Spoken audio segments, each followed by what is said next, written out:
Very warm welcome to all of you again. My Kala. So आज हम बहुत excited हैं यहाँ पर. द रीजन है कि जैसे हमारा कमिटमेंट है कि यूएस ऑफ द टेक्नोलॉजी जो है, जो भी पॉसिबल है अक्रॉस द ग्लोब, वो हम लोग यहाँ पर ला रहे हैं. तो ये समझ सो जैसा कि हम कर्तव्यबद्ध हैं कि इस हॉस्पिटल को हम मोस्ट एडवांस टेक्नोलॉजी से लैस करें. सो आज ही हमारा ये जो कदम है ये उसी की तरफ है, उसी दिशा में है. सो हमारी इंटेंशन हमेशा ये रहेगी कि अत्याधुनिक जितनी सुविधाएं उपलब्ध हो सकती हैं उसके लिए लोगों को ग्रेटर नोएडा में ही वो सुविधाएं उपलब्ध हो. तो उसी में हमारी ये पहल है कि आज हमने जो लॉन्च किया है HDF machine. So normal haemodialysis की मशीन्स आपको कॉमनली कई सेंटर्स में मिल जाती है. HDF जो मशीन है वो बहुत ही मतलब उतनी कॉमन नहीं है. इसके अलावा जो हमारा अब ये फुल्ली जो हमारा ये फंक्शनल जो हमारी यूनिट बन गई है डायलिसिस की, इसमें नॉर्मल HD जो नॉर्मल हीमोडायलिसिस होता है वो तो होता ही है. उसके अलावा HDF और CRRT उन बहुत ही फ्रेजाइल पेशेंट्स के लिए होते हैं जो कि वेंटिलेटर पे हैं, चले गए हैं या ICU में भर्ती हैं लंबे समय के लिए. उनको अगर डायलिसिस की रिक्वायरमेंट है उसके लिए CRRT की मशीन है. सो अब हम ये कह सकते हैं कि मोस्ट एडवांस जो डायलिसिस के प्रक्रिया हम अपने हॉस्पिटल में कर सकते हैं. डॉक्टर साहब आप क्या कहोगे, थोड़ा लाउडली बोलना बस.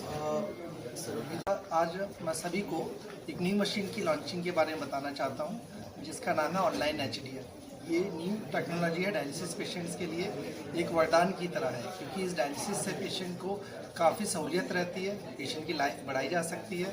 जो डायलिसिस में नॉर्मल प्रॉब्लम होती है BP कम होने की, थकावट की, लैग पेन होना, कार्डिक प्रॉब्लम होना, इससे काफ़ी हद तक इस मशीन से बचाया जा सकता है और अच्छे तरीके से जो डायलिसिस पर है तो लाइफ हो सकती है उसको मेंटेन किया जा सकता है. तो मैं चाहता हूँ कि आप सब लोग आएँ और इस मशीन का फ़ायदा उठाएँ और स्वस्थ रहें.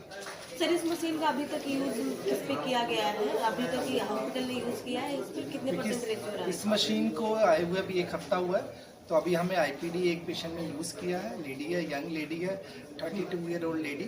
उस लेडी की किडनी खराब हो गई थी रिसेंट ट्रांसप्लांट के बाद, जो उसने बाहर करवाया था. उसके बाद उसको डायलिसिस की दोबारा ज़रूरत पड़ने लगी.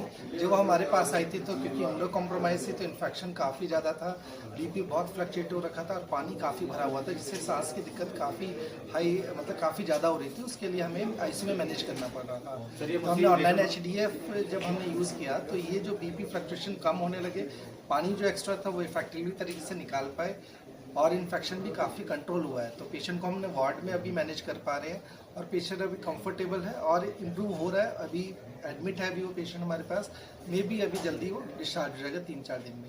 सर ये मशीन ग्रेटर नोएडा हॉस्पिटल के अलावा और कौन से हॉस्पिटल? फोर्टीज़ हमारे सारे फोर्टीज़ हॉस्पिटल में ये मशीन है.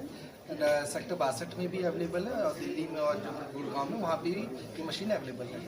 इस एरिया में क्योंकि मशीन नहीं थी हमारे पास फोर्टीज़ में तो अभी यहाँ पे इंट्रोड्यूस किया हमने. डायलिसिस का जो कॉस्टिंग होता है ये बढ़ेगा? नो डाउट कि ये थोड़ा मशीन लेटेस्ट है तो कॉस्ट ऑफ ट्रीटमेंट इसकी थोड़ी ज़्यादा रहेगी कन्वेंशनल डायलिसिस की अपेक्षा में.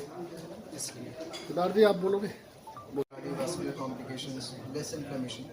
So probably जो patients who are looking to have transplant या फिर right now they are dependent on this dialysis.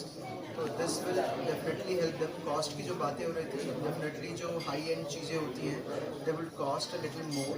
But हमारे लिए यहाँ पर result is more important और long term में to have lesser complications. So cost काफ़ी बार इन सब चीज़ों से कम हो जाता है कि अगर कुछ complications होते हैं उनके जो cost होते हैं उनको treat करने का, तो डायलिसिस में जो अभी आपको लग रहा है कि probably the cost is more, that will get compensated by lesser complications. तो ये चीज़ें intangible होती हैं. कभी लग रहा है कि ज़्यादा हाई एंड मशीन है, ज़्यादा कॉस्ट होगा, बट ओवर टाइम जो अगर आप देखोगे लॉन्ग टर्म में तो probably lesser complications, less number of जो सर ने बताया कि less they would probably need lesser this dialysis frequency, तो that will compensate. तो आपको लॉन्ग टर्म में होता है ना कि आपने महंगी चीज़ खरीद ली और वो चीज़ आपको जो लॉन्ग टर्म अगर कॉस्ट आप देखोगे that will compensate.